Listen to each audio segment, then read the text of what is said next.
Pemilihan kepala daerah yang digelar serentak pada 2020 dirasakan berbeda dibanding sebelumnya.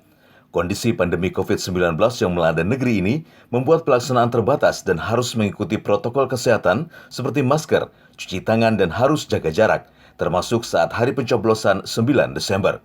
Di tengah suasana pandemi virus corona, partisipasi pemilih pun berkurang dari target pihak penyelenggara sebanyak 70%.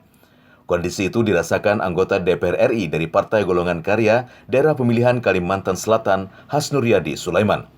Usai memberikan hak suaranya, Hasnur berharap pemimpin yang dipilih warga dalam keterbatasan suasana bisa menjalankan dengan amanah dan mampu mensejahterakan rakyat. Di masa pandemi ini berbeda sekali dengan pemilihan-pemilihan sebelumnya, tapi ini menunjukkan bahwa kita ingin menggunakan hak pilih kita dengan sebaik-baiknya dalam keadaan apapun, tapi tentunya dengan memperhatikan protokol kesehatan.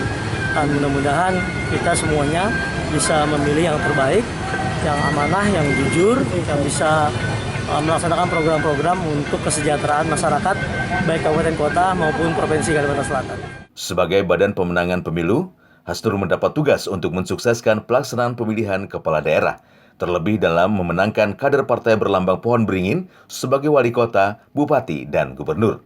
Adi Hardian, Kalsel 1net.